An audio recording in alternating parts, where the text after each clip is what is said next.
So good afternoon, everyone. Welcome back to this Writing of History seminar session.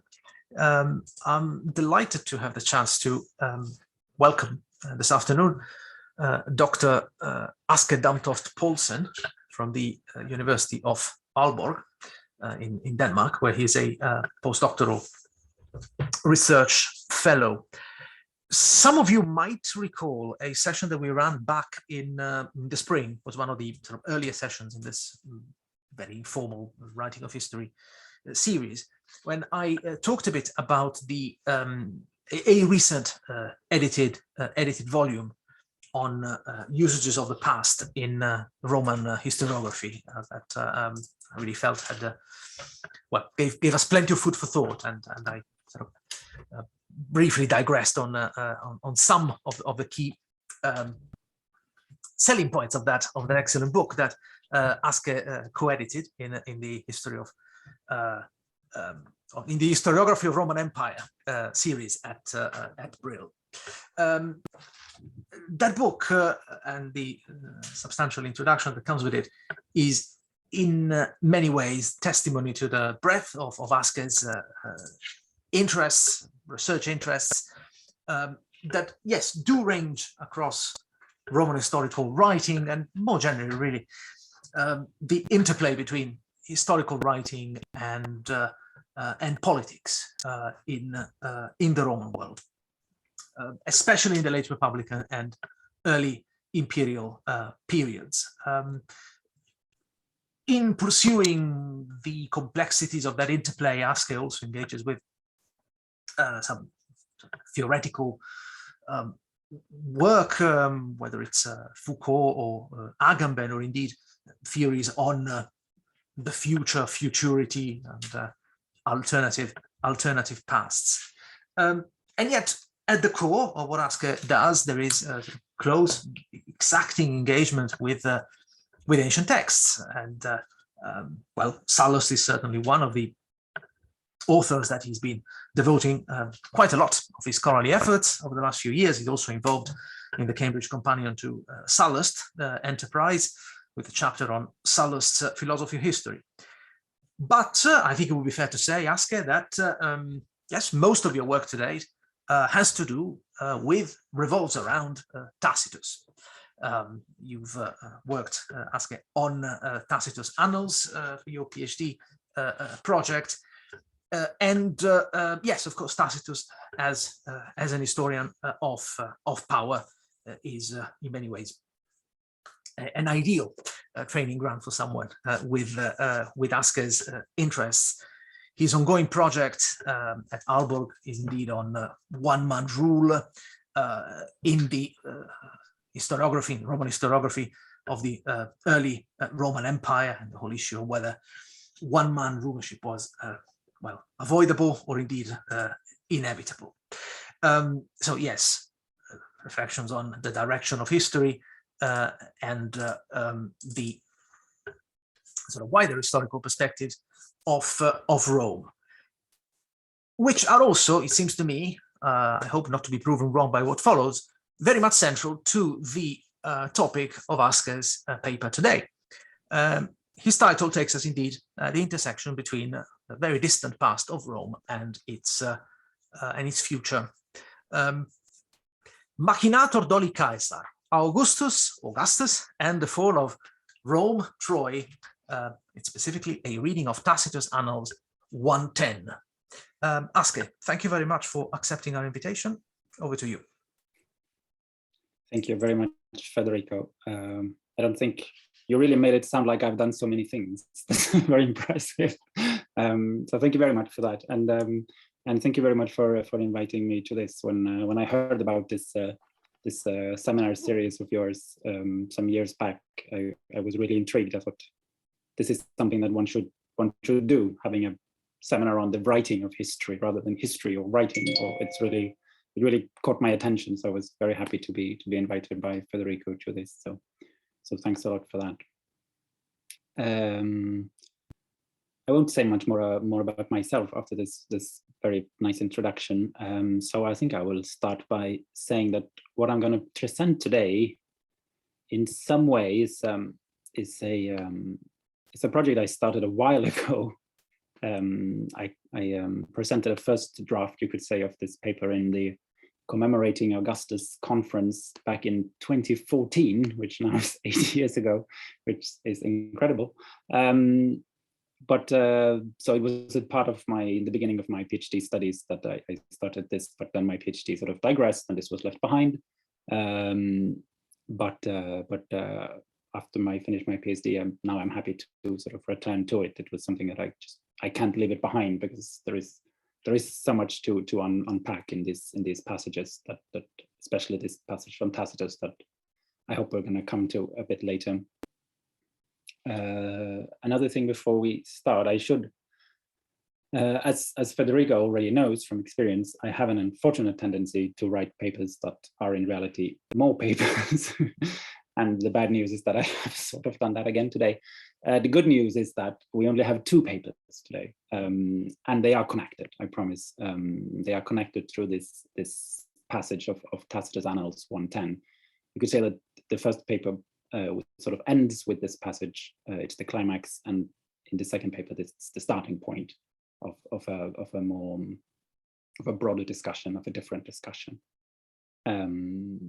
So I'm actually quite curious also to see how you feel about these sort of 2 parts, if I am really writing 2 articles, or if there is a sort of a natural way to connect the 2. And I must admit that I think that the talk that I'm going to give today is, the title of my talk fits best to the second, or only to the second part of this paper. I suppose the first paper should be called something like Augustus and the Senate, portrayals by Augustus himself, Velleius Paterculus, Suetonius, and Tacitus. So with this sort of catchy title, we can move forward.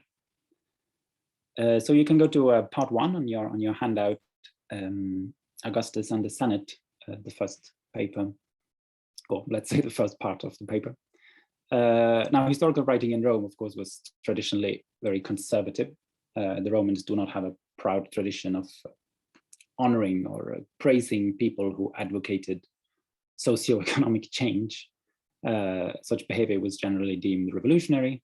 The people who promoted it as striving for res novae, which I believe is the closest Latin rendering of our word revolution, and it's a pejorative term. This meant that one's posthumous reputation depended almost entirely upon one's relationship with the Senate. In the words of Wallace Hadrill, and this is part 1 on your handout, the good emperor may be synonymous with the pro-senatorial one. Unsurprisingly then, the fight over Augustus's legacy, as well as the other emperors, later emperors, turns around the question of whether he was a champion or an enemy of the Senate and established order. And I think it's quite clear we may identify 2 traditions, broadly speaking, one positive and one negative. Of course, the positive tradition insists that Augustus defended the state and the established order, while the negative tradition insists that he attacked the Senate and uprooted the established order. That is, that he was an agent, basically, of res novae, of revolution. We will look first at the positive tradition. We will do this by looking at Augustus' own words in the Res Gestae, by looking at Velleius Paterculus, parts of Suetonius, and a single passage of Tacitus, which is of course not in Tacitus's own words, but a passage that he puts into the words of some of his characters. I should also stress now that we get started that I have no, I'm not deeply I'm very eager to change things. I'm very eager to hear feedback also on sort of the general ideas. I'm very happy to change the major ideas. I don't have, I'm not invested in this personally yet. So please feel free. Before we look at the passages from the Res Gestae, I think we should just be very clear that some of the historical evidence with which Augustus had to work was not really in his favor, or at least very difficult for him. During the civil wars, during his early career, he had repeatedly changed sides in the conflict, well, at least twice. He had threatened the Senate with violence unless he was given the consulship that he demanded. he had made enemies out of several distinguished senators, and he was, of course, one of the three triumvirs responsible for the proscriptions and the land confiscations, both of which were deeply anti-establishment, anti-senatorial activities. So as he composed the Res Gestae at the end of his life, it was important for him to put a positive spin on this relationship with the Senate. And as we shall see, he consistently portrays himself as a champion of the Senate. Firstly, just to put some numbers out there, the word senatus appears 26 times in the Res Gestae, which is quite impressive. It's a fairly short text. And it's not only that there are many mentions, even more noteworthy perhaps is that the Senate is really active. It's not just something that Augustus passively deals with. It's actually the Senate is an active agent. They provide authority and legality to Augustus' actions. They reward him for things he has done. They order him to do specific things. So it's always, he wants to portray himself as someone who is sort of following the lead of the Senate, not only doing favors to the Senate. And I think as much is clear from the very first passage, which is handout A, which is the very first passage of Res Gestae. If we have a look at some of the verbs here, I can read it first. Aged 19 years old, I mustered an army at my personal decision and at my personal expense, and with it I liberated the state, which had been oppressed by a despotic faction. For this reason, the Senate passed honorific decrees, admitting me to its body, the consulship of Gaius Pansa and Aulus Hirtius, at the same time giving me council of presidents and stating my opinion, and it gave me supreme command. It ordered me as pro-praetor to take precautions, together with the consuls, to prevent the state from suffering harm. In the same year, moreover, the people appointed me consul, after both consuls had fallen in war, and triumvir for settling the state. Of the 6 main verbs in this introductory passage, the Senate is the subject of 3, ad legit, dedit, and usit, all of which provide retrospective legitimacy to Augustus's actions.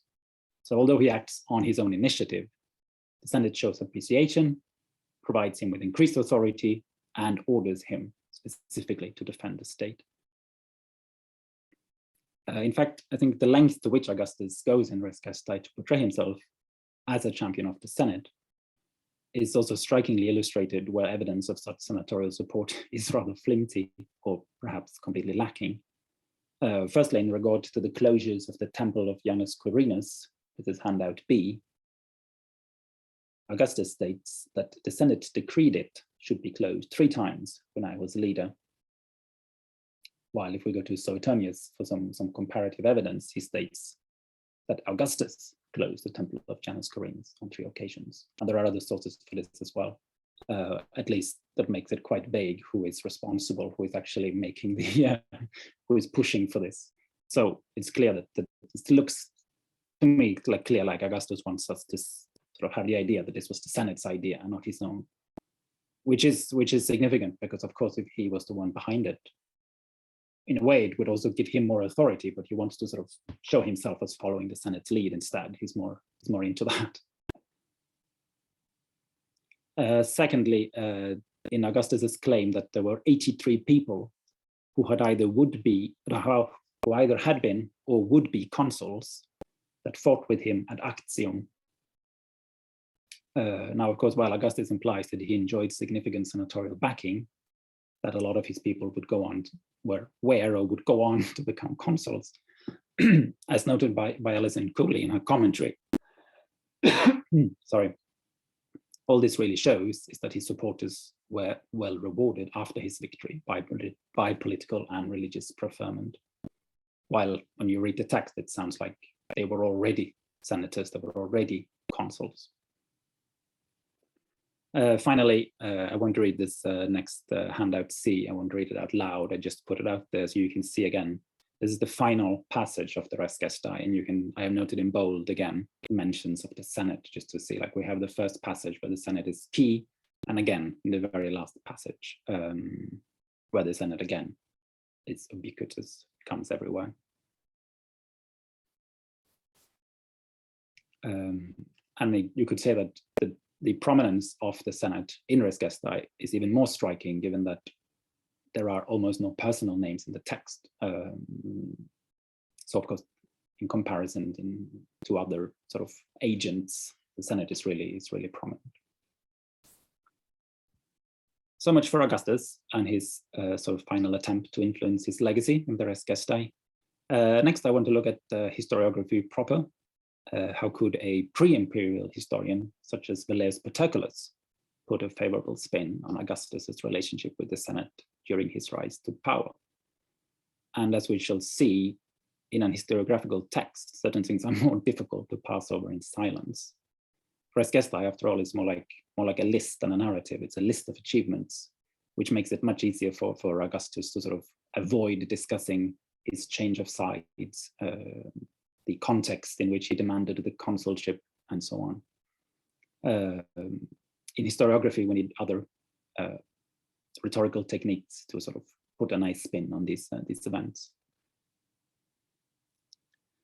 Velleius introduces Augustus to the political scene as a man who simultaneously founded and preserved the Roman state. And this is something that seems to be repeated in a lot of Augustan literature, this sort of strange combination of founder and restorer or preserver, as conditorem conservatorem quae Romani nominis, founder and preserver of the Roman name. After Augustus's return to Rome, in the wake of the assassination of Julius Caesar, Augustus is treated, I'm saying Augustus all the time, and apologies, of course he's not Augustus yet at this point, but just to avoid confusion between Octavian or Caesar or Augustus, I'm just going to say Augustus all the time. So after he returns to Rome, after the assassination of Caesar, he is treated badly, says Velleius, by Mark Antony, and thus he is driven sort of smoothly into the hands of the Senate. He becomes one of the Senate's champions. However, at first, he is forced to do what the Senate is too cowardly to do, and this is handout D. Velleius writes, "The state languished, oppressed by the tyranny of Antony. All felt resentment and indignation, but no one had the power to resist, until Gaius Caesar, who had just entered his 19th year, with marvelous daring and supreme success, demonstrated by his individual initiative a courage on the state's behalf, which exceeded that of the Senate." So Velleius does not put the Senate's good intentions in any doubt. He merely notes that it's too cowardly to resist Mark Antony. The Augustus of Velleius's text is merely doing what the Senate would have done if it dared. And in fact, in the following, the Senate's support for Augustus is underlined repeatedly. First, when two of Mark Antony's legions, learning of the feelings of the Senate and the spirit shown by this courageous youth, change sides. So Augustus is put on the same side as the Senate. Again, the Senate honors Augustus with an equestrian statue, and in fact orders him to wage war against Mark Antony together with the two consuls. So far so good. Augustus is on the same side of the Senate. However, as soon as Mark Antony is defeated at Mutina, the Senate, according to Velleius, somehow goes bad, or reveals its true color, perhaps, and gives free rein to almost becoming synonymous with the Pompeian party. And this is handout E. Before the death of Antony, the Senate, chiefly on the motion of Cicero, passed all manner of resolutions complimentary to Caesar and his army. But now that their fears had vanished, their real feelings broke through their disguise, and the Pompeian party once more took heart. Then follows a description of how the actions undertaken by Brutus and Cassius, despite conflicting with earlier senatorial decrees, are now suddenly ratified by the Senate, while Augustus's achievements are passed over in silence as an insult. And the envoys sent by the Senate to the army even try to ignore Augustus when they discuss with the soldiers. Interestingly, from this point onwards, the term Pompeian party, which of course is previously employed by Velleius to designate the supporters of Pompey the Great during the civil war with Julius Caesar, now comes to refer to those who supported Brutus and Cassius, even though of course there is no Pompey anymore. And then, even more disingenuously, to those who joined Sextus Pompey later on. the Senate, which still consisted almost entirely of Pompeians, had recalled Sextus from Spain, restored him to his father's property, and had entrusted to him the guarding of the coast. Now, to be honest, I think this is a part of Roman history that definitely Federico knows better than me. I honestly don't know if the supporters of Brutus and Cassius would identify themselves as Pompeians. It strikes me as immediately strange, but maybe it's something that I'm happy to hear about if you know more about this. But it seems clear, at least with this sort of swerve in which Pompeians goes from supporters of Pompey the Great to supporters of Brutus and Cassius to supporters of Sextus Pompey, and at the same time sort of being equal with the Senate, the phrase loses a lot of its legitimacy, because of course Sextus Pompey is, according to Velleius, a man with no legitimacy. He's called a pirate and a rogue by Velleius, also by Augustus, by the way.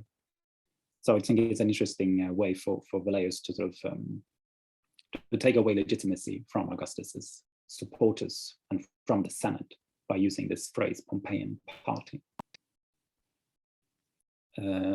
Rather than, like Augustus does, ignoring his conflicts with the Senate, Velleius is prepared to acknowledge them. But of course, at the same time, he defends Augustus. He puts a positive spin on it. Either Augustus does what the Senate would have done if it dared to, or he does what the Senate would have done if it were not full of Pompeians, which in this context becomes rogues and pirates at some point. However, once Mark Antony is defeated at Actium and Augustus returns to Rome, dignity is suddenly restored to the Senate. Senatui Majestas. Its membership is revised in a manner both fair and severe. And with the state restored to its traditional form, the Senate is also back on the right path. And now it starts again, justly bestowing on its savior, Augustus, the title of Augustus. This alignment between Augustus and the Senate is then underlined in the passages that follow, when Augustus helps the Senate to put down revolts. In short, as soon as the Senate and state have been restored to their proper forms, they have in Augustus a champion and protector. And Velleius no longer needs to find excuses for why he would no longer be on the same side as the Senate. I mentioned Suetonius as well at the beginning of the paper. For this talk, I have made it very brief because it's the part that I'm still finding it a bit difficult to include, to be honest. There are some really difficult passages. It's a different kind of text, so I'm struggling more to deal with it. Mostly also because it's very clearly, he lets in both the negative and the positive traditions in the same account. The negative comes to light when Suetonius shows how Augustus repeatedly changes sides. Finally, when he realizes where the wind is blowing, he deserts the senatorial cause without hesitation, says Suetonius, sine concutatione. It's very, unnecessary to underline that unless you really want to underline it, it seems to me. And of course, he also threatens the senators with violence when they hesitate to bestow on him the consulship. Nevertheless, in Suetonius, you have the feeling that the positive tradition gradually takes over. In fact, already early on, Augustus demonstrates concern for the Senate, or for the state at least, when he musters veterans against Mark Antony, simul insum acre publicae auxilium, for the help of himself and the Republic. And he also puts down the attempted revolution of Lucius Antonius, where it's specifically said that Lucius Antonius wanted res novae. But then after the civil wars are finished, Augustus again is repeatedly engaged in the suppression of rebellions, revolutions, and conspiracies. For example, by the slave Telephus, who had intended to attack both Augustus and the Senate, which seems a clear indication that now Augustus and the Senate are on the same page. In short, in Suetonius' account, although Augustus is not aligned with the will of the Senate always, or definitely not from the beginning, he rather quickly becomes a protector of the Senate and the established order. We can find a version of this positive tradition also in Tacitus's account in Annals in book 1. This is done before, this is 1:9. So before he gives the word to Augustus's critics, he allows the advocates, like the ones who praise Augustus, to recount his rise to power and his achievements. I do think, though, and this will become clear soon enough in my talk, that this defense is portrayed by Tacitus as rather weak. And this is handout F.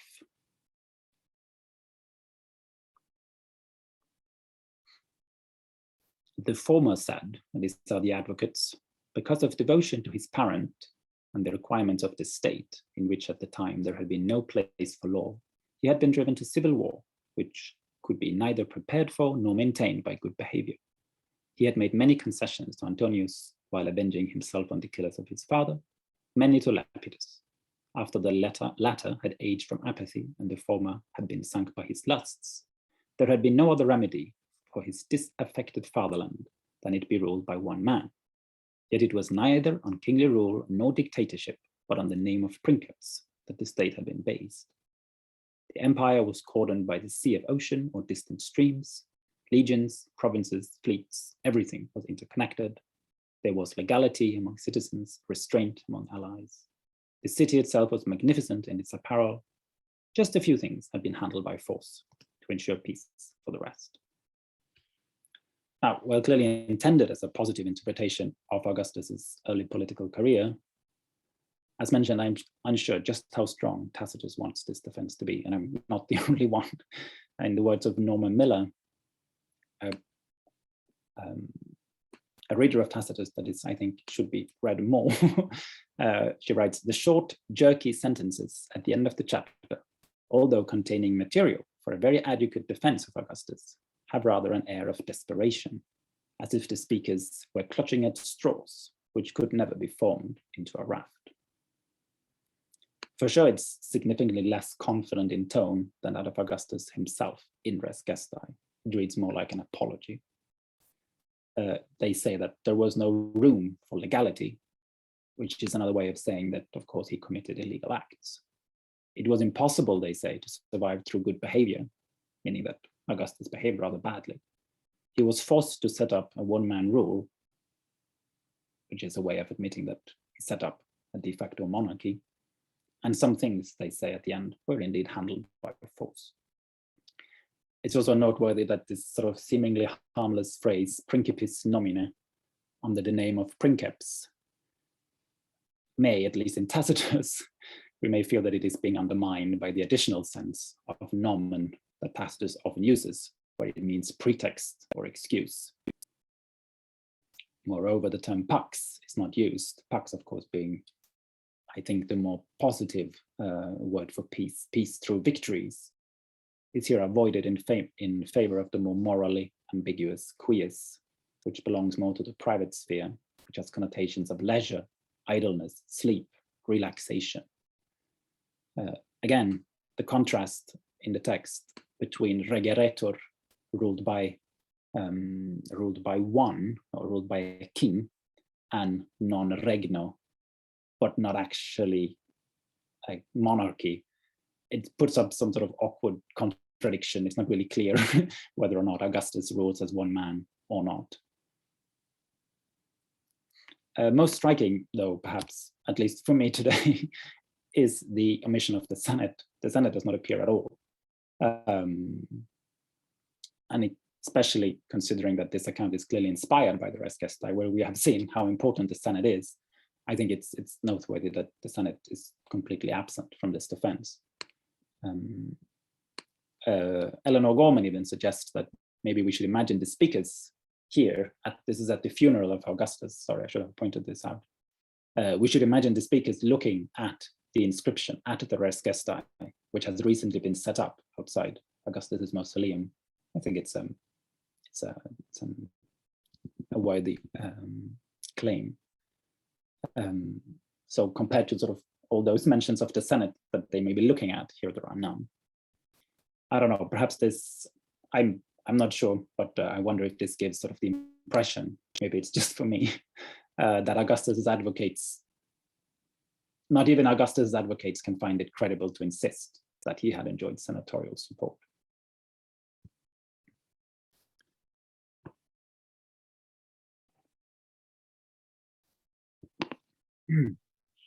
Okay, I think we're going to come to the second part of the first part, where I go through some examples of the negative traditions, where we will only be looking at Tacitus. So this is number 2, Augustus as an enemy of the established order. And this is also the passage we're coming to that gives the title to, give the words to my title, Machinator doli Caesar. Now, we have already seen how parts of the negative tradition made it into Suetonius's account, while Tacitus, in his sort of his own account, clearly leans toward a negative appraisal of Augustus. He leaves it to characters in his text to formulate the most explicit criticism of Augustus. I won't try to conceal that the reason why I keep coming back to this article, that I find it so interesting, is this passage I find to be one of the most powerful passages of Latin literature, and it's just, I think it's just glorious writing. I'll quote Miller again. This is Kunstprosa, elaborate and complex. It demonstrates the characteristically Tacitian qualities of intensity, economy, insinuation, boldness, richness, dislocation, and point. And citation ends. Every single argument we will see presented by Augustus's supporters is dismantled. So much, I think, is clear. What I would like you to notice today, however, is that the red thread of the passage seems to me to be its consistent portrayal of Augustus as an enemy of the Senate and the established order. And this is handout G.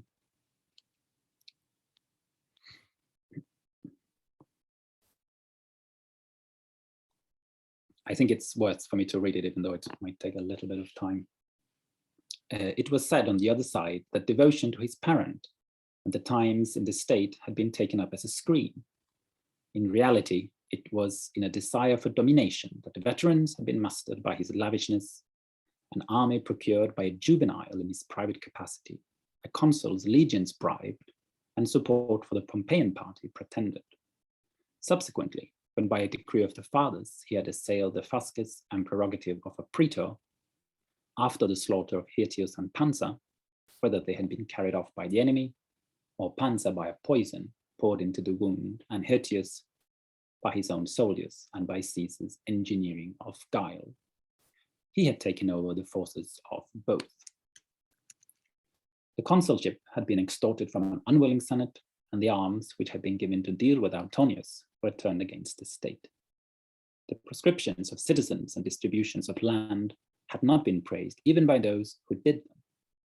Of course, the ends of Cassius and the Brutii had been a concession to paternal antagonisms, although it was proper to forego private hatreds for the public good.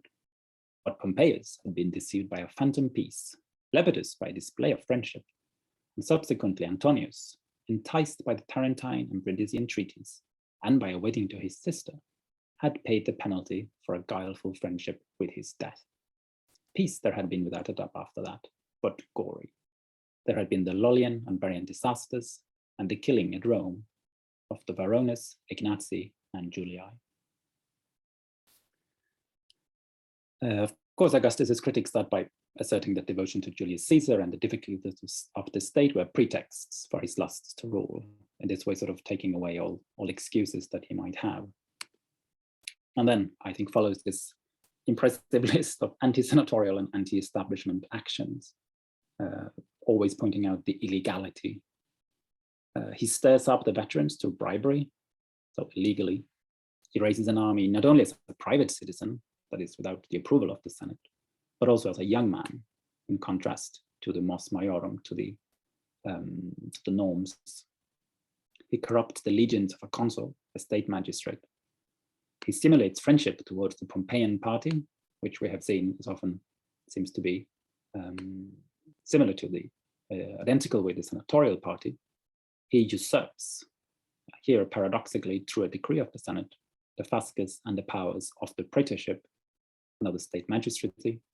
He slaughters Hirtius and Pansa, the Senate-supported state magistrates, and he seizes their forces, the forces of the Senate.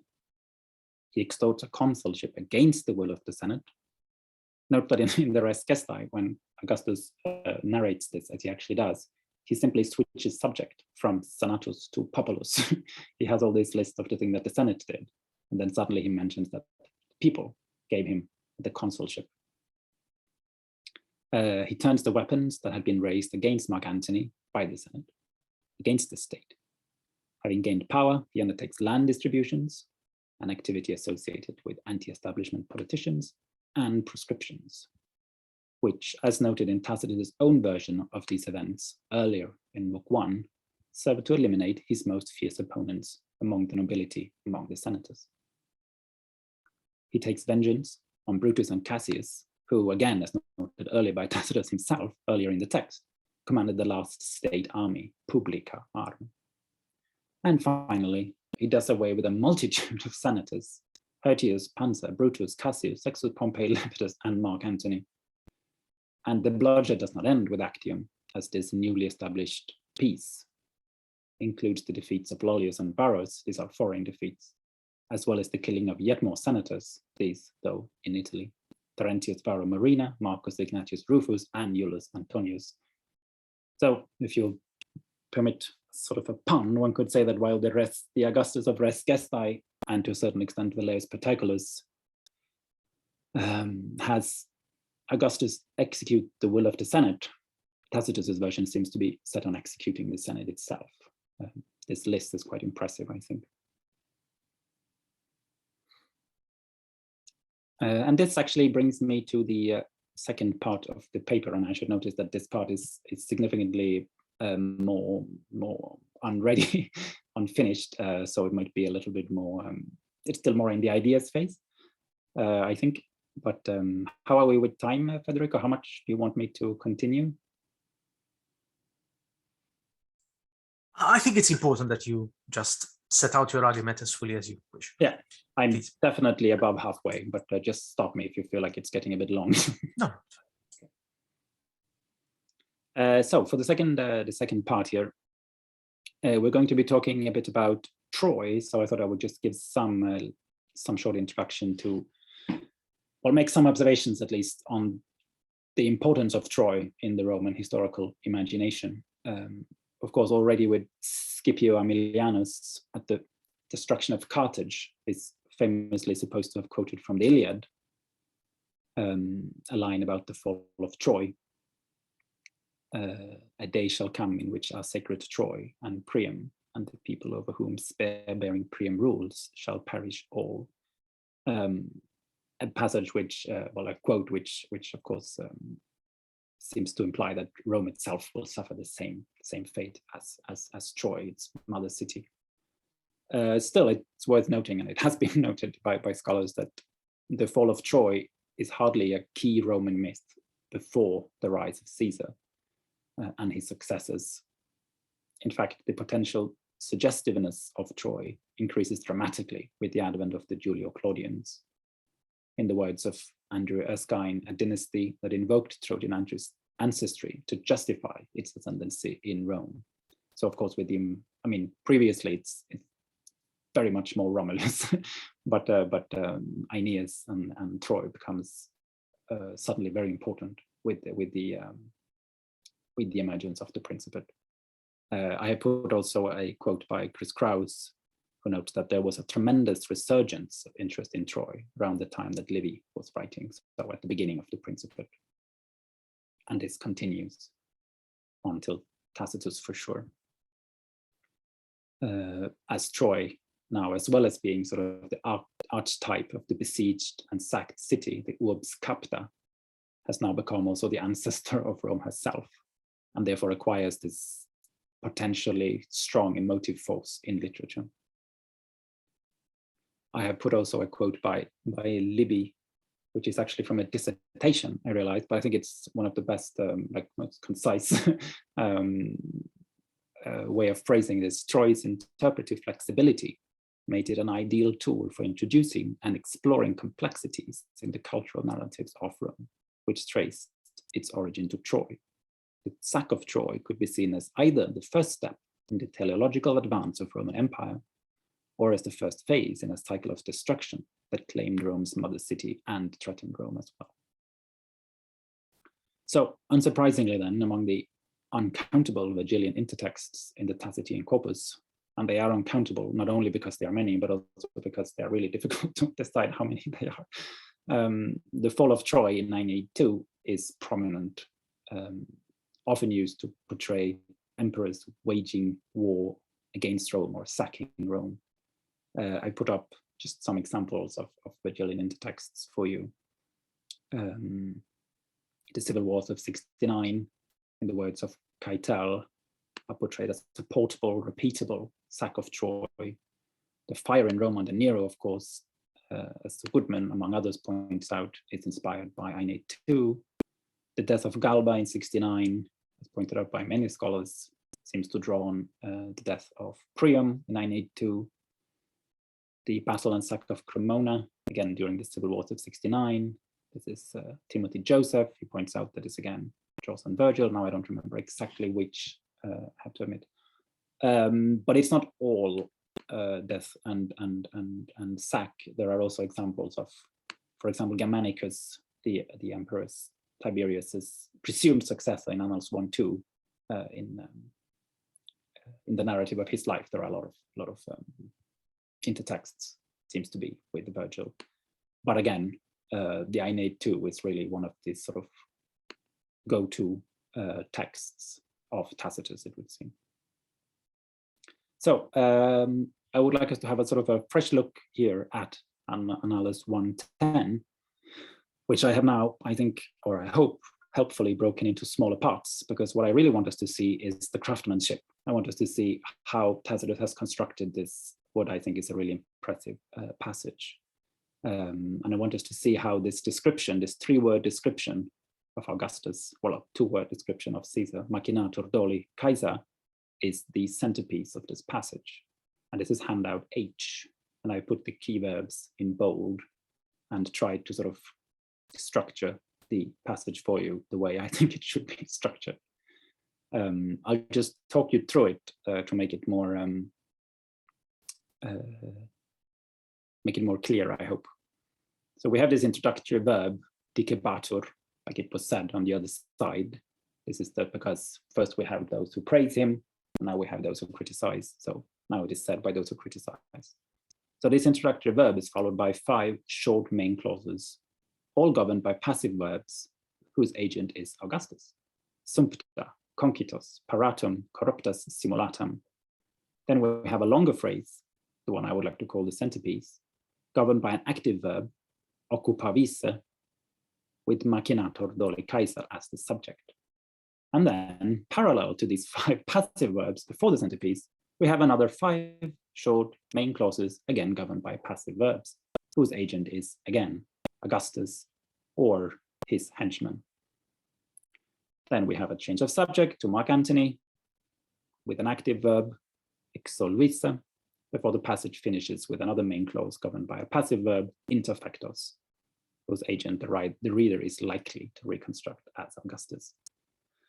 In short, Augustus's designation as Machinator doli is underlined by its position. It really sort of sticks out of this passage. It's framed by these 5 passive verbs before and 5 passive verbs after, becoming sort of this syntactic and semantic centerpiece of the passage.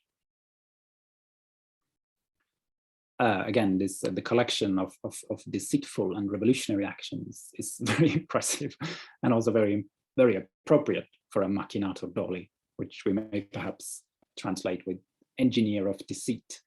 I'll talk more about the words later. Augustus takes up as a pretext, he stirs up, he raises an army, corrupts, simulates, usurps, slaughters, administers poison, does away with, seizes, extorts, turns weapons against the state, deceives, lures, and kills. The preponderance of passive verbs, of course, is also striking. Augustus's agency is not explicitly stated. Still, although he does not necessarily carry out all the actions himself, I don't think the reader is left in any doubt about who is the sort of the mastermind, the machinator, that is pulling the strings. I think in order to appreciate this sort of suitability of pairing Machinator doli with these actions, we should look a bit closer at the expression itself and its intertexts. First, the word machinator has two primary senses. And here I go to the Oxford Latin Dictionary. This is handout Y. Firstly, it can be one who devises or constructs machines, an engineer. And this is where we find, for example, there is a mention of Archimedes at some point. He becomes, he's a machinator. In the Tacitian corpus, the only other use of machinator is for the architects of Nero's golden house. They're also machinatores. And I think one could also put them in this former category. While the second meaning of machinator is a contriver of plots or other events. And it's perhaps not surprising that most examples from Roman literature end up in this latter version, this more metaphorical sense. I put some examples on the handout for you. This is handout J. We have this lovely group of pleasant individuals. Chrysogonus, Sulla's influential freedman, who is designated by Cicero as omnium architectum et machinatorum. We have Publius Gabinius Capito, a supporter of Catiline, designated by Cicero too as scelerum improbissimum machinatorem. Metius Forfetius, the treacherous dictator of Alba Longa, machinator belli, according to Livy, and Odysseus, the trickster par excellence, perhaps, is addressed by Seneca's Andromache in the Trojan Women as O machinator fraudis et scelerum artifex. There is also one, I've also found one appearance of the feminine version, machinatrix, which refers to Medea in Seneca's tragedy. Anyway, I think the genitive doli at Annals, in the passage in Annals, which is here paired with machinator for the first time in at least extant Latin literature, makes it pretty clear that we are dealing with this latter sense, this metaphorical sense. Augustus obviously is no actual engineer. Now, Goodyear, the commentator on Annals 1 and 2, mentions Cicero and Seneca as possible sources of inspiration for the expression in his commentary. But interestingly, he concludes, and this is handout J, that so many prototypes of villainy are familiar in Latin literature that it is doubtful whether Tacitus had any particular one in mind when he wrote this passage. And this is what I also thought for some time until I started reading Michael Putnam, who has a brilliant, one of the most amazing articles I've ever read, and it's 2 pages long, and I can really recommend it. And I just realized I forgot to put the bibliography on the handout, and I would be happy to send it to Federico later. Putnam has argued, I think very convincingly, though I would like to build on it, that Tacitus alludes to the scene in Aeneid 2, where the Greeks are released from the wooden horse and unleashed on sleeping Troy, and this is handout K.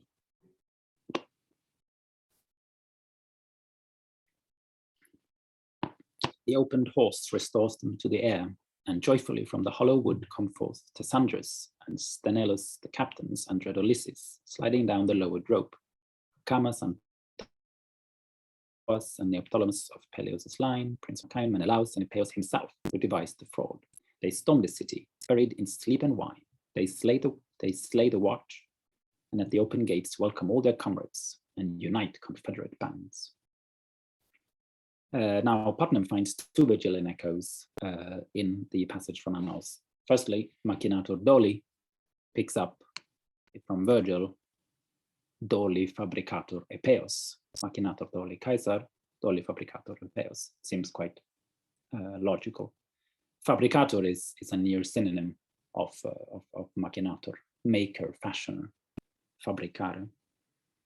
And of course, Putnam also points out, and this I think is a really good observation, Tacitus's invaserit caesis, like he invades after having killed, really recalls Virgil's invadunt caeduntur. The 2 verbs are not only given equivalent emphasis in in Tacitus, they are juxtaposed. They follow one another, while in Virgil, they both open a line, like one after the other. And they're also placed in the same order, first in vadere, then caedere, and they also appear in the same voice, first active and then passive. So I think seems really logical to me that this is that Tacitus has really copied this in a quite clever way, at least considering the care with which Tacitus has constructed his passages. We have seen, especially the deployment of active and passive verbs, these similarities are really unlikely to be coincidental. However, in Putnam's analysis, the elusive net is both wider and more sophisticated, and I think he's right here as well. Firstly, Augustus takes on the role also of the treacherous Sinon, for while Epeus might be the contriver of the actual wooden horse, Sinon is the real contriver of plots in 982. He's the one who pretends to be kicked out by the Greeks, and then he sneaks into, he sort of begs for mercy for the Trojans, all part of his grand plan to then persuade them to take in the horse. In fact, there are 8 occurrences of dolos in 982, and 3 of them refers to Sinon. And this is handout L.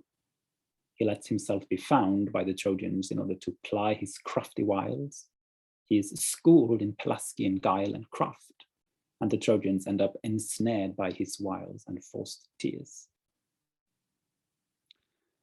I think, though, that to the models of the Tacitian Augustus, one might add also Odysseus, who is described as Machinator fraudis, as we have seen, and whose doli, which Putnam fails to mention, though, are singled out by Seneca's Andromache. This is handout M. We actually have the word dolos in the passage from Seneca's Trojan Women. You inventor of deceit and craftsman of crimes, this is handout M, no one ever fell to your courage in battle, but even Pelasgians are brought low by the tricks, dolis, and cunning of your destructive mind. So we actually have both Machinator and dolis in this phrase. The proximity here of Machinator and dolis is paralleled, as far as I have been able to find out, only at Annals 110. And this suggests, at least to me, that this passage too was in Tacitus's mind when he gave voice to Augustus's critics. His designation as a Machinator doli does cast Augustus in the role of a Greek schemer more in general. In the terminology of Richard Thomas, we may be looking at a conflated reference, a combination of 2 expressions. Seneca's Machinator fraudis and Virgil's doli fabricator is reforged by Tacitus into Machinator doli. The last entry on your handout is handout N, and this is where I have been trying to I'm trying to develop these thoughts more. I think there is more to, the observations are somehow made, but I'm still trying to figure out what they mean for Tacitus, to be honest. Is this about Augustus being a schemer, or is it perhaps more about the Romans being Trojans? This is the next handout N. We can see again some more of these Odyssean characteristics of Augustus, where Tacitus writes that when Augustus, had enticed the soldiery with gifts, the people with food, and everyone with the sweetness of inactivity, he has this mention of gifts, which might recall the gift, the donum exitiale, the gift of death in the Aeneid, which is of course the horse. And again, the verb pelexit pelicere, to seduce Odysseus in Aeneid 2 is called pelax, seductive. It's the same word, just the adjective. It seems to be Augustus is possessing these Odyssean seductive charms. So in a way, of course, we have Augustus sort of taking over Rome as if it were Troy. But the question, of course, is where we go from this. Is this about portraying Augustus as seductive and deceitful, or is there something more to it here? Because you can compare a lot of the reactions. For example, this is about the Romans being unaware about what's happening, just as the Trojans were unaware. It seems that maybe the Romans are almost unaware that they are being conquered, and maybe they don't really realize until book 15, when suddenly Rome burns and Nero makes it very clear that Rome is Troy and Troy has fallen. But these are all very sort of grand interpretations that I don't really know where to bring yet. But yes, I think I'll just put a stop here without sort of trying to make any sort of grand conclusion, which I do not have anyway. So thank you very much for listening. I hope it was understandable and at least interesting in some way. Thank you so much, Aske. Thank you very much indeed. It seems to me that you have brought the big picture in close contact with the close reading of a passage that we all think we've read to death, and that, well, unfailingly yields new riches and new problems, or perhaps all problems that, yes, coming to focus under a new light. Thank you very much indeed. There is, I'm sure, plenty to talk about, and I'd really like to just open the floor to questions and comments, and I'll hold back on mine. Jerry, please. Jeremy Patterson. Yes, I thought your analysis in this part 2 of this was brilliant and excellent and very fascinating. But in fairness, you should apply the same analytical techniques to 1:9, to the passage in favor of Augustus, because I don't think I believe what you seem to believe, which large numbers of historians believe, that in fact it's clear that Tacitus is in favor of the anti-view. I think it's a much more balanced view of it, and it's a fulfillment of what he's claimed in a few chapters earlier of sine ira et studio. He's going to present the actual arguments that are being used by people on both sides, and that it's actually opaque. It's very unclear to me as to what side he's coming down on. And I think people rush over 9 because they say, oh, this is the usual guff that Augustus put out as propaganda, but he didn't. These things are held. After all, Tacitus himself is not in any sense what I would call a sentimental Republican. Comes out clear in the end of the Agricola. He's against people who vainly oppose the system and so on. Tacitus is himself part of this system. And I think as a historian, he's fulfilling in 9 and 10 this claim that he's going to set out arguments that were used by people. It's not clear which side he's actually on. Though I suspect, and I've argued elsewhere in print, elsewhere recently, that in fact he shares what Gramsci calls a hegemonial narrative, the arguments that people use to justify the present situation. Tacitus shares in that argument, like most senators did, because they constructed an argument in defense of Augustus and what he's done, simply in order to justify their participation with him. That's how I want to see it. But I think what your whole thing, I think the 2 pieces that you've done go together, in fact, and I think they could be done better if you did a more analytical view of the argument in favor to balance what I think is a tremendously perceptive view of the counter argument. Yeah. Thank you very much. I think I'm very happy you bring it up, because I realize you're definitely right. One cannot really give a clear analysis of 1:10 without giving an equally clear analysis of 1:9. I do think that, I mean, of course, it's really difficult, and I know that it's really easy to open oneself up for the accusation that especially as modern scholars, we tend to appreciate the critic of autocracy more than the one who embraces it, and I might be going into that trap. I would be in good company though. Oh yes. but I do think that, and I try to point it out a little bit, but I should probably have done it more, that you do find, I think, some correspondence between this negative appraisal and the parts of Annals 1, which is narrated in Tacitus's own voice. And I think those things are those, to me, that gives me a sensation that he prefers this second one, when he points out this thing that for example, Brutus and Cassius actually did lead the last publica arma, the last state army, but you're right. I can't really make this argument if I don't take 1.9 more seriously first.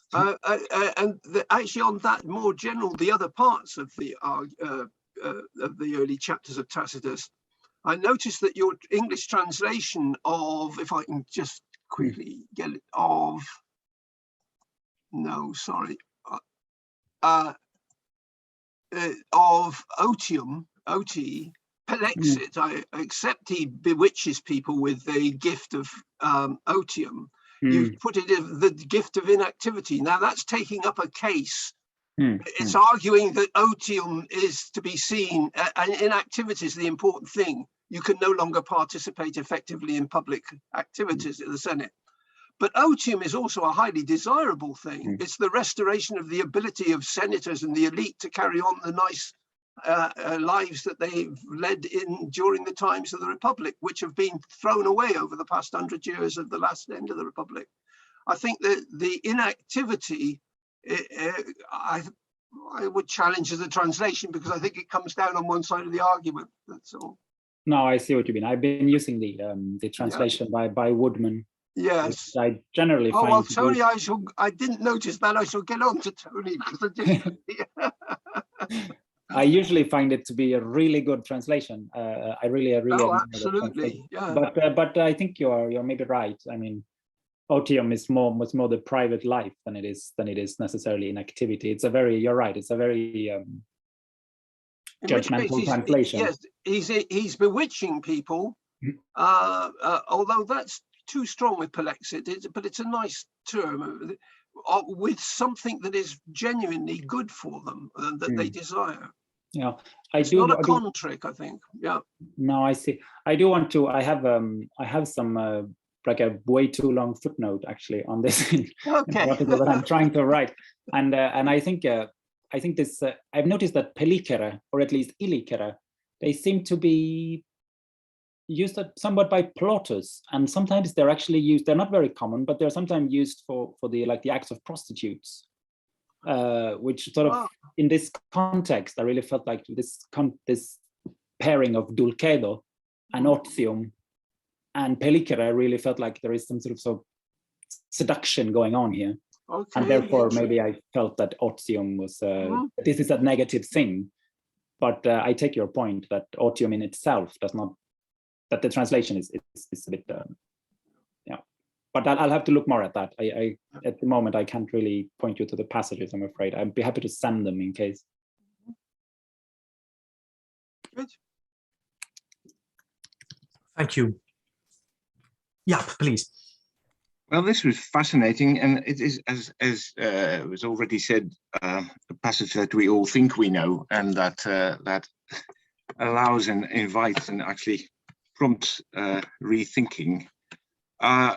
In terms of what Jerry brought up, I was wondering, it is not just that 9 and 10 are juxtaposed; they are also in a particular order, and we see that in Livy and in Tacitus in a number of instances where the second alternative is longer. The second alternative is also phrased as a demasking of the first. So even if Tacitus is not clearly, as he is perhaps, as you showed by the analysis, by your sharp analysis of the terminology, it is still the case that this is very suggestive that the second is better. On the other hand, I would also say that he carries on, although in part that he didn't quote from 5 onwards, although it is presented as an addition, so may perhaps be taken as something different, where his private life is attacked. And then at the very end, in section 7, I believe, Augustus is said to have appointed or put forward Tiberius as his successor in order to seem good by comparison. Now, that goes very far, and as Chris Pelling has, I think, suggested, Tacitus, it is not black and white here. So even if Tacitus believes that the demasking of the positive is better, then he also gives those opponents of Augustus patently false and patently unfair arguments, because in Tacitus' own view, Augustus didn't want Tiberius in the first place.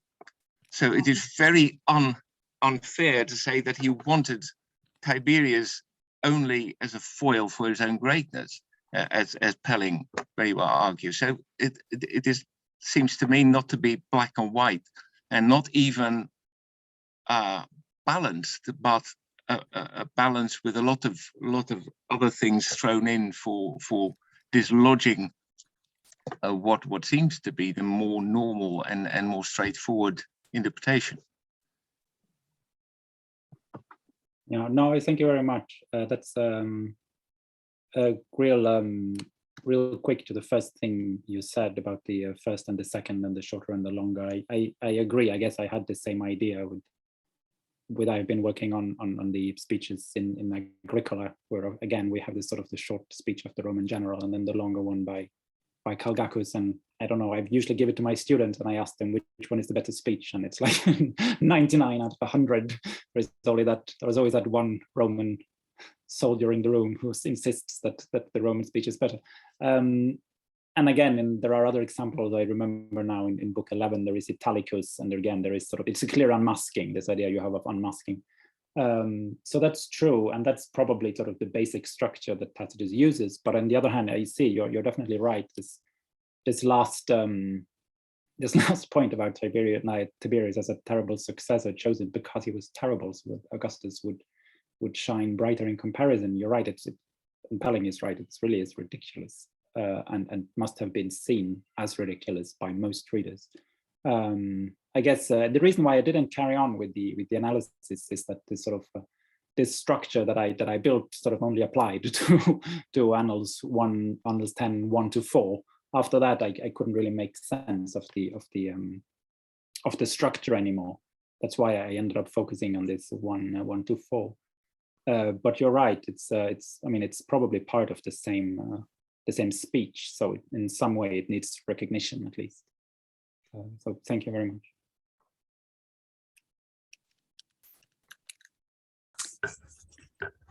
Are there other questions? Well, I wonder whether we can go back to the second part of the paper, the key point of the second part of your paper, and actually to the very end of your paper, if I may, because since I do see your argument about Machinator as really quite strong and very attractive, I would like to, I suppose, tease out its implications a bit more explicitly. Please.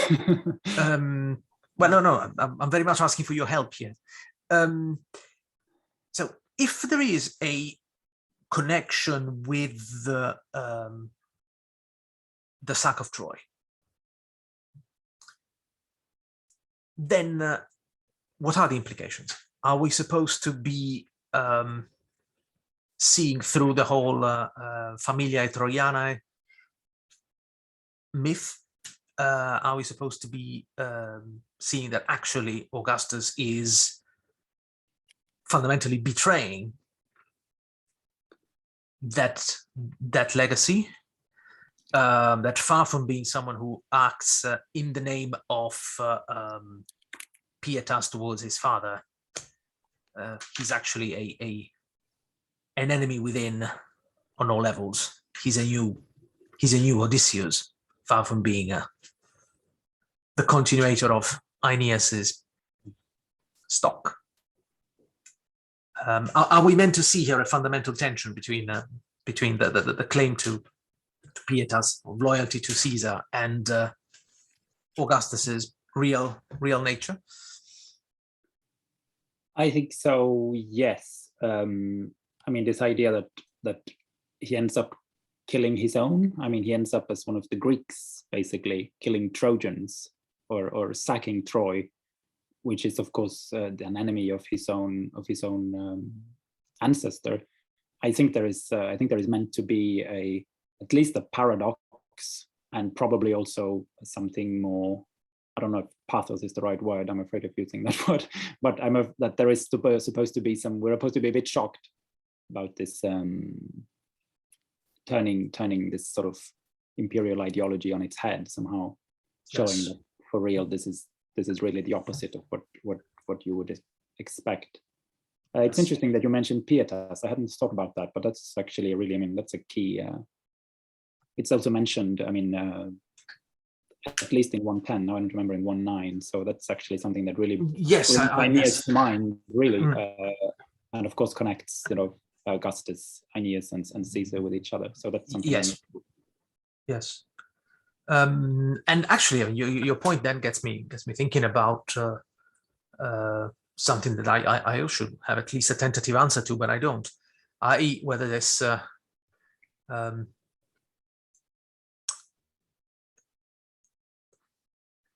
well, you see, the whole Trojan family's theme, right, doesn't just implicate Augustus; it also implicates Julius Caesar. The whole connection with Aeneas and Troy, right? At the same time, the theme of the enemy within is a major theme in late Republican political culture, isn't it? The hostis publicus. And it will be interesting to see whether at some point the tension between the connection with Troy and the status of enemy within was used against Caesar, against Julius Caesar as well. That's something that I ought to do some more reading about, and perhaps there is no evidence out there. But it seems to me that the point is a rather neat one, but it's also a potentially devastating one. The one about Augustus as Machinator doli. As about Caesar, I'm afraid I really don't. I really don't know. But this idea of the enemy within seems to be something that is. I didn't really go so much into it. I only mentioned that there are these examples of sort of ideas of urbs capta later in the Annals, and also this idea that the Roman emperors are waging war on Rome. Tiberius is sort of at one point adsedit, I think he uses the term, and Woodman points out that this is a common term for siege. And there are other examples of this sort of, and Elizabeth Keitel has also written some great articles about Roman emperors sort of waging war on Rome. So what I sort of wanted to do was to see like where it starts from, if there is any sort of, when do they enter the city? And of course they enter the city here. This is when Rome is conquered by these sort of Greeks, must be at 110, because then the sort of the sack continues repeatedly. There is especially one passage I didn't have time to discuss it here, also because I struggle a little bit with putting it in, but there is let me just remember, it's in book 4, and it is it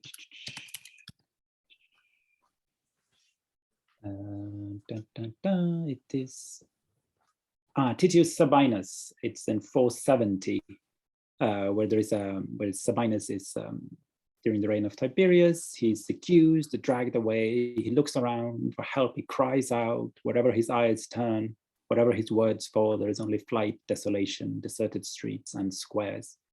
And the passage is really, really reminiscent of the rape of Cassandra.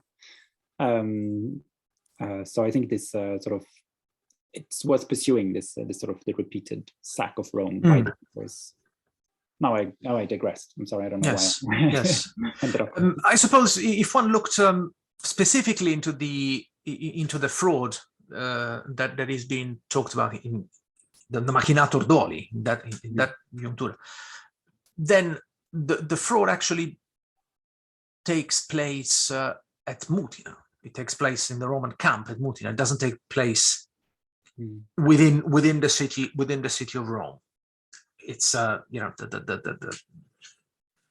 assassination of Fansa happens at Mutina, which yes, is not quite the same as the the big horn, the Trojan horse. It's not. It does not happen in Rome. It does not happen within the city, but it does happen nonetheless. On the Roman camp. Yeah.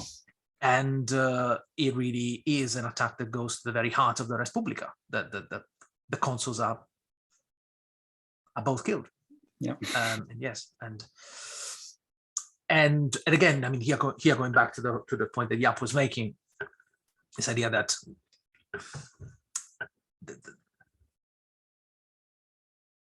the second intervention, the second speech, as you were,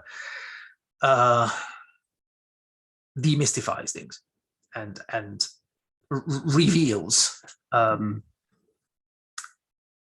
things, is especially pertinent in this case because, well, officially, of course, the cause of death of Pansa had nothing to do with Octavia's intervention. Yeah. Officially. Well, I think the idea of this that it reveals is something that can be expanded more as well, because if there is, I mean, there are this great passage in the Aeneid too, and now I don't remember the lines, where everything is revealed to Aeneas, which is really quite stunning when he suddenly sees that it is the gods that are destroying Troy and not people. And I guess in some way, I mean, this passage maybe reveals, but in the same way, you have the feeling that the Romans of the Annals, they never see through this. It's never revealed for the Roman people what has actually happened. So it's a contrast, I think, and this is one of those things I would like to look more at going forward with this, that sort of look at the similarities and then the contrasts between sort of the what happens in Troy and what happens in Rome. And this is one of them, I think.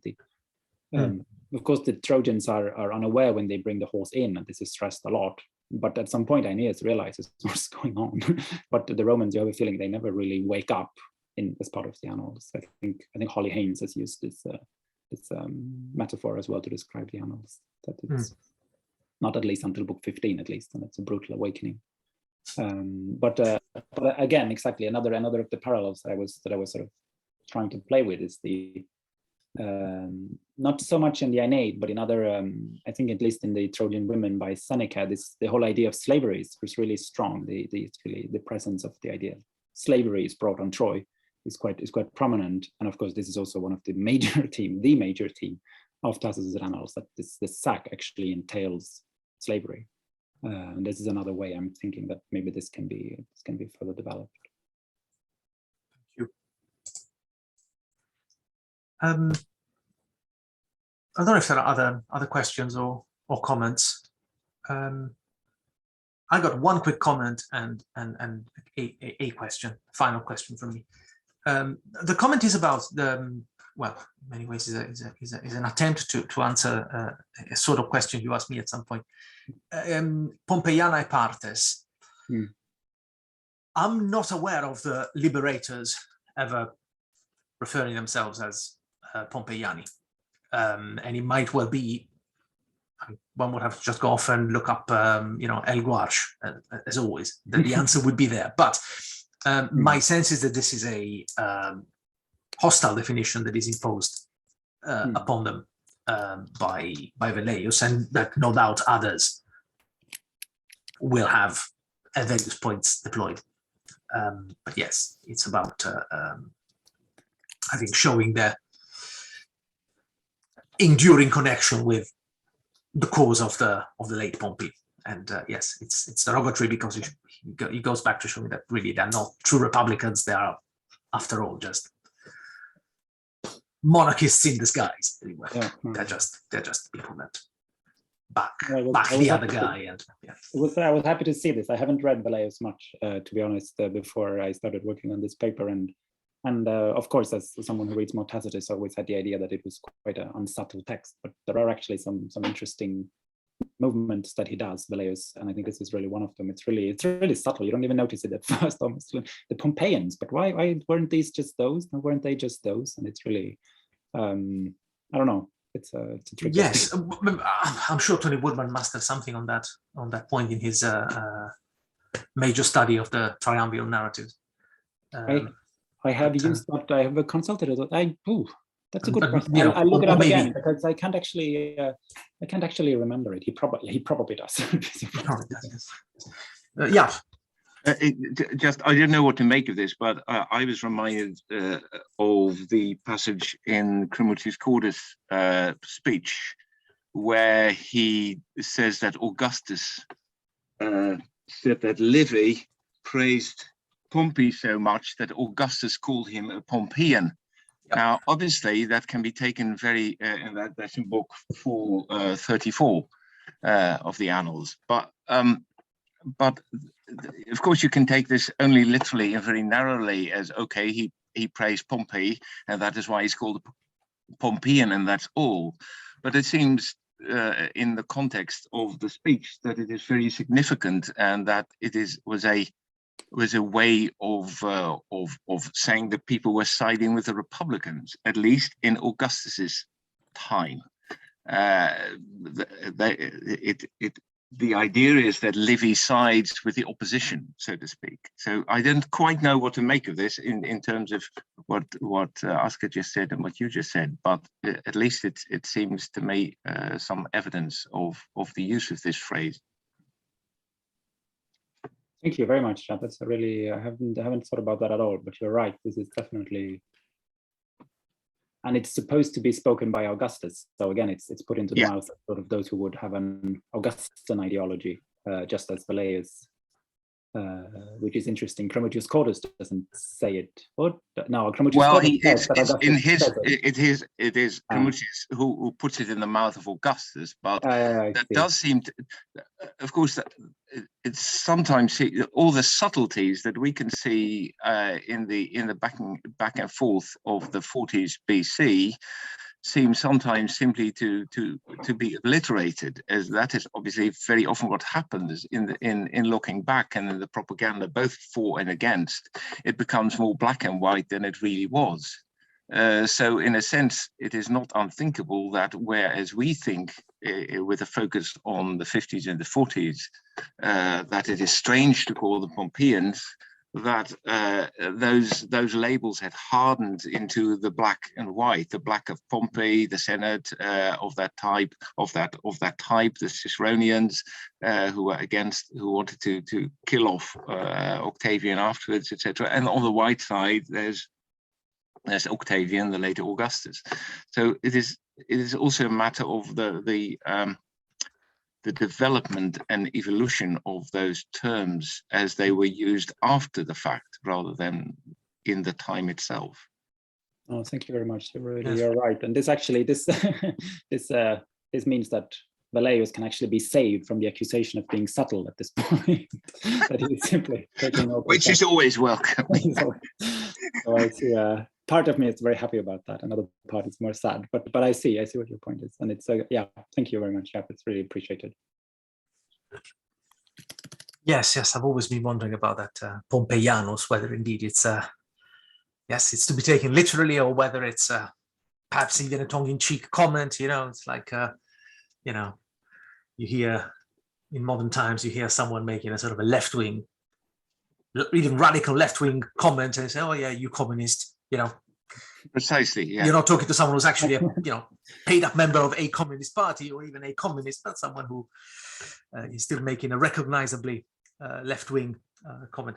And yes, in many ways, of course, if you're someone like Augustus or on Augustus' side, and you want to make clear that someone is very much on the other side, whatever that might mean, on the other side of the argument, yes, going back to Pompey is a very straightforward and very intelligible operation, isn't it? Because Pompey, in many ways, is the fountainhead of the other side. And yes, Brutus and Cassius had been Pompeiani. There's no question about that. Yes. Yes. No, it's true, because Velleius is he's when he gives this when he gives the, what's it called, the final sort of appraisal of Brutus and Cassius, he's really mostly quite positive, but he still sort of accepts them as Pompeian. Interesting. Yes. It's almost like a paradox. If you were to call them Pompeian, you would almost expect that you were quite negative to them. But I guess it's tricky with Brutus and Cassius. They somehow sort of, their legacy is somehow so big that you can't really criticize them too much, almost. Yes. And then, of course, I mean, the topography of Caesar's assassination is not to be overlooked. I think he is killed in a particular spot in the vicinity of a certain statue. And it is true that apparently they shout Libertas and Cicero. They don't shout Pompey, but Pompey's name. But nonetheless, the venue is as Pompeian as it gets. Cicero is very much taken as part of the Pompeiani by Velleius. He mentions this the pun by Cicero, Yes. Laudandum et tollendum. He would have been horrified, of course, but that's another matter. No, I was wondering very quickly whether perhaps we can go back to the connection between the two halves of the paper, or what you've somewhat self-deprecatingly called the two different papers. I mean, it seems to me that actually the connection is very much there, isn't it? On the one hand, you have the well, yes, I mean, you have a sort of the emergence of an anti-Augustan account of the Augustan settlement, which, yes, can be credited to at least some sectors of the senatorial nobility. And then you have in Annals 1.10 really a black book of the Augustan age, especially of Octavian's rise to power, but also of the Augustan period. And then specifically, you have the very pointed reference to the Trojan connection, which I think has potentially very far-reaching implications. I was wondering when I can probe you a bit more on. Yeah, no, I don't know. How you would construct the hinge between the two sections. I think it's a hinge that's there to be made. Yeah, I have to admit, I'm sort of, the more I work on it, the less I feel that it's worth pursuing as a separate as one idea, because I think there is so much more to say about the first paper, in the sense that there is so much more to say about what it means to be portrayed as a champion of the Senate.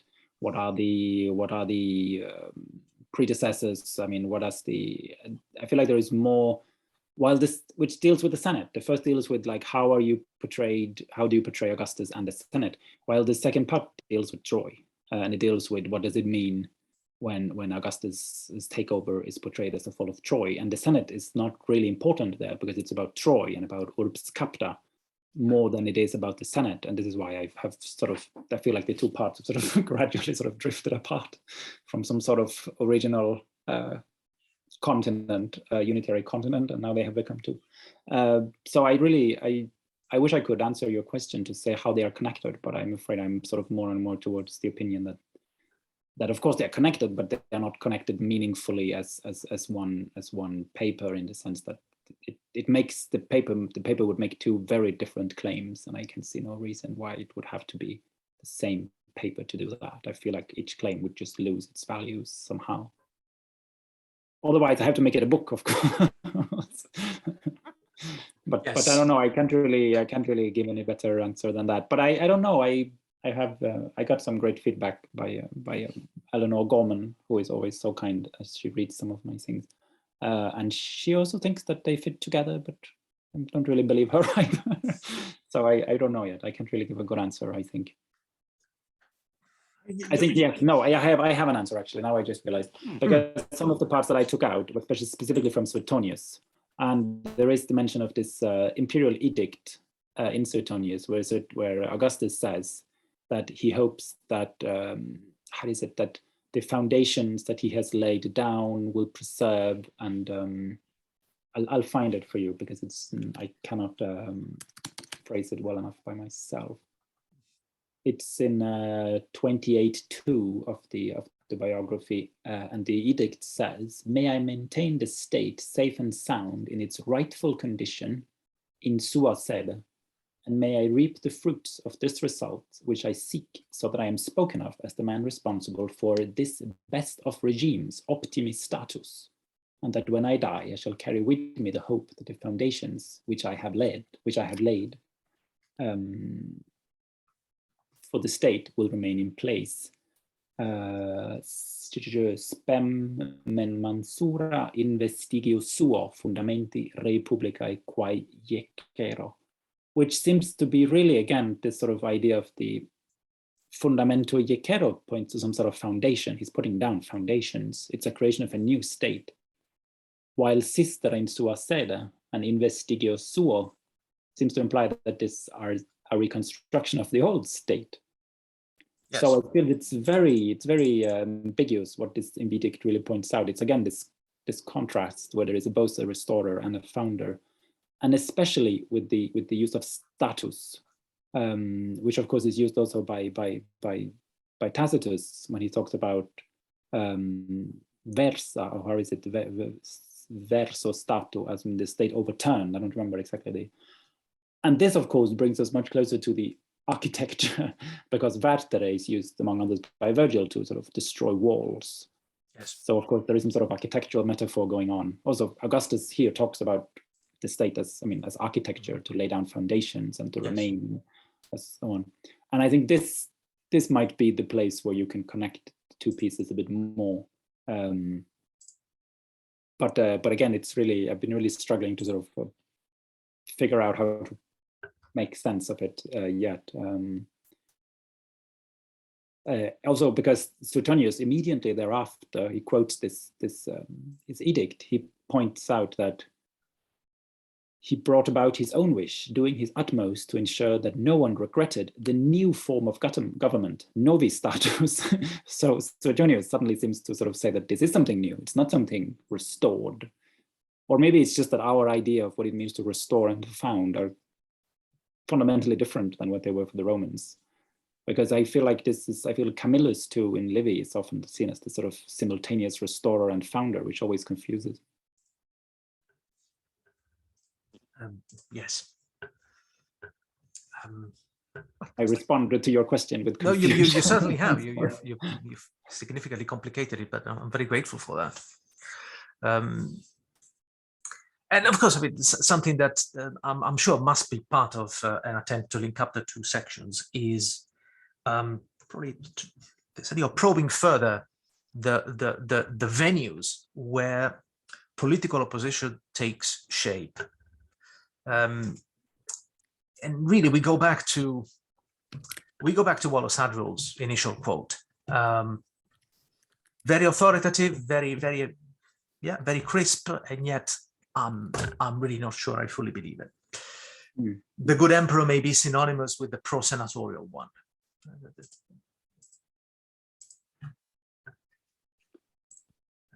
No, I see. You're first of all, this idea that there should be a single pro-senatorial view of pro-senatorial model, or senatorial model, or Senate-friendly model of emperor strikes me as fundamentally problematic. I think, had you asked 25 different senators, even in the 1st century CE or 2nd century CE, as to what made a good emperor, they would have come up with a number of different answers. And then more generally, this idea that actually, yes, the last word rests with the Senate, or with the senatorial nobility. I'm not sure about. I think we should be open to the possibility that Roman politics is rather messier. No, yeah, you're probably right, Frederick. I appreciate the comment. It's that's like phrase from Wallace Hadrill. It's one of those you learn when you're an undergraduate student, and then you feel like you carry it with you when you sort of fit everything in there, and you look at, oh, Nero, he was an enemy of the Senate. That didn't go well. And Domitian, he was an enemy of the Senate. That didn't go well. But then again, I don't know if it's because they're anti-senatorial or if it's just because they reign for too long. I don't know. Titus is very positive, but of course he lasts very short. And I mean, Tacitus himself, I think, sort of when he sort of suggests these alternative emperors, as in Germanicus, for example, it's not. He's a very sort of, he's opposite to Tiberius. He has comitas. He's one that sort of is good at talking with people. In the Senate, you could imagine he would be much more sort of at ease and so on and so on. But he's definitely not portrayed as someone who would save the Republic. He's very complicated as well. So yeah. So I mean, yeah. Who are the pro-senatorial emperors anyway? It's an oxymoron, maybe. I don't know. I mean, after all, Augustus does offer the senatorial nobility a significant chunk of power. Yeah. If you think of the settlement of 27, plenty of provinces to play with. Yeah, no, I see. And, but he's a bit of a special case in the end. Like, just talk about the emperors, and you talk with Augustus. Like, Augustus has a very special place in the. Yes. And it's maybe difficult to sort of compare his relationship with the Senate to the one of Domitian, which is a completely new reality. Indeed. But I agree. This phrase by Wallace Hadrill is maybe a bit problematic. And I mean, he himself, he qualifies it with those scare quotes. So it's yes. No, I see. But and I think the urging of the invitation, the intimation not to think that the emperor is the master of his reputation is it's a very important one. Yeah. Yes. Well, unless there are other questions or comments. I think I scared away most people. Well, it's more here hanging on. Well, it's 5:40, But no, well, I see a number of message of thanks. Oh wow! Yes. So yes. Aske, thank you so very much. I thought it was really thank you. Just the sort of thing that one wants to be presented with at the seminar. Some big ideas and also some close reading, and indeed a number of open questions that it was great fun to explore with you. Thanks, and I'm grateful for the feedback. It was very useful. There were some really good comments here that I sort of need to think about a little bit. So I'm very happy with the. May I ask? I mean, if you have 2 minutes, like. What is the history of the writing of history seminar? What is the makeup? You said it's a bit of classes. Let me stop the recording and I'll give you a full story. Thank you very much. Thank you, everyone.